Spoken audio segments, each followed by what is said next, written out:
ఈజీగా బేకరీ స్టైల్‌లో taste అద్దిరిపోయే butter scotch cake ఎలా చేయాలో చూద్దామా?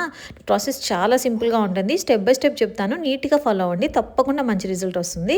సో, ఫస్ట్ ఒక బౌల్ తీసుకున్నాను. ఇందులో డ్రై ఇంగ్రీడియెంట్స్ అన్నిటిని యాడ్ చేస్తున్నాననమాట. 1 ½ కప్ మైదా తీసుకుంటున్నానండి. ఇది 1 ½ కేజీ కేక్ కాబట్టి మనకి 1 ½ కప్ మైదా పడుతుంది. అలాగే 1 ½ టేబుల్ స్పూన్స్ బేకింగ్ పౌడర్ కూడా యాడ్ చేస్తున్నాను. ఇప్పుడు ఇందులోనే మనము బేకింగ్ సోడా కూడా యాడ్ చేయాలండి. బేకింగ్ సోడా వచ్చేసరికి 3/4 టేబుల్ స్పూన్ యాడ్ చేయాలన్నమాట. అలాగే మిల్క్ పౌడర్ యాడ్ చేసుకోవాలి. సో మీ దగ్గర మిల్క్ పౌడర్ ఉంటే కనుక 1 టేబుల్ స్పూన్ మిల్క్ పౌడర్ కూడా యాడ్ చేసుకొని వీటన్నిటిని నీట్గా మిక్స్ చేసుకోవాలి. సో ఈ డ్రై ఇంగ్రీడియంట్స్ని మనం పక్కన పెట్టుకుందాము. ఈ లోపల 4 eggs తీసుకున్నానండి. నేను ఇక్కడ 4 eggsని నీట్గా విప్ చేసుకుంటున్నాను అనమాట. ఫస్ట్ షుగర్ కూడా వేయకుండా ఒక్కసారి మనం మంచిగా ఫిషెస్ వచ్చే వరకు విప్ చేసుకోవాలి. ఇప్పుడు ఒకసారి ఇందులో 3/4 కప్ షుగర్ని కొంచెం కొంచెం వేసుకుంటా విప్ చేసుకోవాలండి. 3/4 కప్ సరిపోతుంది. ఎందుకంటే బటర్ స్కాచ్లో మనము ప్రెలైన్ కూడా యాడ్ చేస్తాం కదా, ఆ స్వీట్నెస్ కూడా యాడ్ అవుతుంది. సో అందుకే నేను 3/4 కప్ షుగర్ తీసుకున్నాను. ఇప్పుడు ఇందులో కొద్దిగా మిల్క్ పోసుకుంటా మనం తీసుకున్న డ్రై ఇంగ్రీడియంట్స్ని కొంచెం కొంచెంగా సీవ్ చేసుకుంటా యాడ్ చేసుకుంటున్నానండి. సో కొద్దిగా వేసుకుంటా నేను ఇక్కడ మిక్స్ చేసుకుంటున్నాను అనమాట. ఇది ఓవర్ విప్ చేయకూడదండి. ఓవర్ విప్ చేస్తే మన ఎగ్లోని పఫ్టీనెస్ అంతా తగ్గిపోతుంది అనమాట. సో స్లోగా మిక్స్ చేసుకోవాలి. నాకు ఇక్కడ ఒక 1/2 కప్ వరకు మిల్క్ యూజ్ అయ్యాయి. ఇప్పుడు ఇందులో 1/2 కప్ వరకు ఆయిల్ యాడ్ చేసుకున్నానండి. ఆయిల్ వేసిన తర్వాత ఒకసారి స్లోగా విప్ చేసుకోండి. బటర్ స్కాచ్ ఎసెన్స్ యాడ్ చేశాను. అలాగే 1 టేబుల్ స్పూన్ వెనిగర్ కూడా యాడ్ చేశాను అనమాట. వీటన్నింటిని ఒకసారి మిక్స్ చేసుకున్న తర్వాత నేను ఓటీజీలోకి ట్రాన్స్ఫర్ చేసుకుంటున్నాను. సో ఓటీజీ సెట్టింగ్స్ వచ్చేసరికి ఎప్పుడు నేను యూజ్ చేసేసామన్నమాట. సో 30 మినిట్స్ తర్వాత మన కేక్ చూడండి నీట్గా బేక్ అయిపోయింది. నేను ఇప్పుడు దీన్ని 3 స్లైసెస్గా కట్ చేసుకుంటున్నాను. నీకు లోపల చూపిస్తాను ఎంత సాఫ్ట్గా వచ్చిందో. ఎగ్ కేక్ కదండి, టెక్స్చర్ చాలా బాగా వచ్చింది. సో దీన్ని ఈక్వల్గా 3 లేయర్స్ కట్ చేసుకొని పక్కన పెట్టుకుందాం. ఈలోగా మనం ప్రెలైన్ కూడా ప్రిపేర్ చేసుకోవాలండి. ప్రెలైన్ కోసం నేను కొన్ని డ్రై ఫ్రూట్స్ని ఇక్కడ తీసుకుంటున్నాను. మీ ఇష్టం అండి, మీ చాయిస్ ఆఫ్ డ్రై ఫ్రూట్స్ తీసుకోవచ్చు. అందులో కొద్దిగా బటర్ వేసి ముందు డ్రై రోస్ట్ చేసుకుంటున్నాను. ఇప్పుడు ఇందులోనే పించ్ ఆఫ్ సాల్ట్ కూడా యాడ్ చేసి ఒకసారి రోస్ట్ చేసుకున్న తర్వాత పైన కవర్ అయ్యే వరకు షుగర్ని యాడ్ చేస్తున్నానండి. షుగర్ అనేది కూడా మనకి డ్రై ఫ్రూట్స్ కవర్ అయ్యే వరకు యాడ్ చేస్తే సరిపోతుంది. ఇప్పుడు స్లో ఫ్లేమ్లో షుగర్ మెల్ట్ అయ్యే వరకు కూడా కుక్ చేసుకోవాలి. ఒకసారి షుగర్ మెల్ట్ అయింది అనుకున్న తర్వాత గ్రీస్ చేసుకున్న బటర్ మీద ఇది మనము చిక్కీలాగా స్ప్రెడ్ చేసుకోవాలన్నమాట. ఇది ఆరితే మనకి నీట్గా చిక్కీలాగా వచ్చేస్తుంది. దాన్ని మనం క్రంచ్ చేసుకొని సైడ్ పెట్టుకోవాలి. ఇప్పుడు నేను విప్పింగ్ క్రీమ్ విప్ చేసుకున్నాను. ఇందులో బటర్ స్కాచ్ ఎసెన్స్ అలాగే బటర్ స్కాచ్ క్రష్ కూడా యాడ్ చేశాను. అలాగే నా దగ్గర క్యారమిల్ ఉందండి, క్యారమిల్ సాస్ అంటాం దీన్ని. అది ఉంటే కూడా యాడ్ చేసుకోండి. దీని రెసిపీ కూడా మన యూట్యూబ్ ఛానల్లో ఉంది, కావాలంటే ఒకసారి చెక్ చేయండి.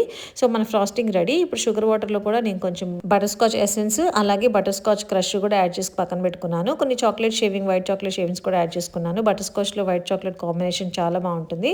సో ఫస్ట్ ఒక స్పాంజ్ తీసుకున్నాను. దాన్ని మన షుగర్ సిరప్తో నీట్గా వెయిట్ చేసేసుకుంటున్నాను. ఎగ్ కేక్ కాబట్టి కొంచెం షుగర్ సిరప్ ఎక్కువే పడుతుంది.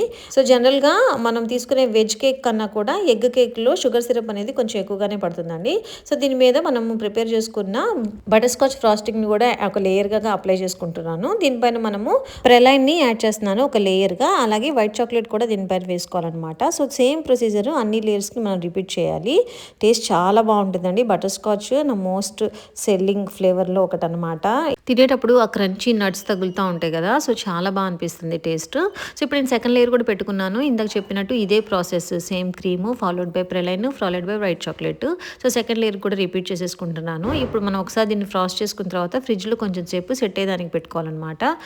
తర్వాత మనం డిజైన్ వేసుకోవచ్చు. నేను ఒక 2 hours వరకు ఫ్రిడ్జ్లో సెట్ చేశానండి. సెట్ చేసిన తర్వాత డిజైన్ అనేది స్టార్ట్ చేసేసాను.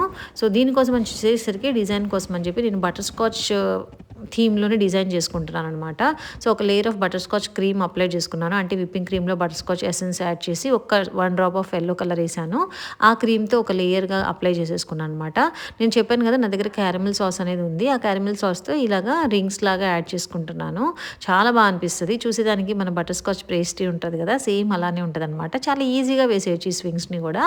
తర్వాత నేను కొంచెం క్రీమ్తో టాపింగ్స్ కూడా డెకరేషన్ లాగా కూడా చేసేసుకున్నాను. సేమ్ మన పేస్ట్రీ పీస్లు ఎలా ఉంటాయి అలాగే ఉన్నాయండి. సో పైన కొంచెం వచ్చేసరికి ప్రెలైన్తో డెకరేషన్ చేసుకుంటున్నాను. అలాగే కొంచెం వైట్ చాక్లెట్తో కూడా డెకరేషన్ చేసుకుంటున్నాను అనమాట. కేక్ చాలా ఎమ్మీగా ఉంటుంది. చూసేదానికి కూడా చూసారా ఎంత ఎమ్మీగా ఉందో.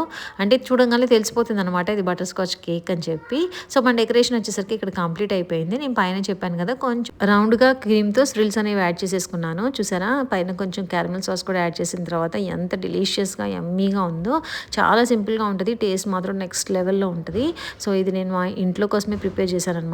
నేను కట్ చేసి చూపిస్తా చూడండి, లేయర్స్ ఎంత నీట్గా ఎంత బాగా కనిపిస్తుందో. సో మధ్యలో మనకు ఆ ప్రెలైన్ కూడా కనిపిస్తుంది. మీరందరూ తప్పకుండా ట్రై చేయండి, టేస్ట్ అద్దిరిపోతుంది. మెజర్మెంట్స్ అన్ని డిస్క్రిప్షన్లో ఇస్తాను. Thank you so much everyone for watching.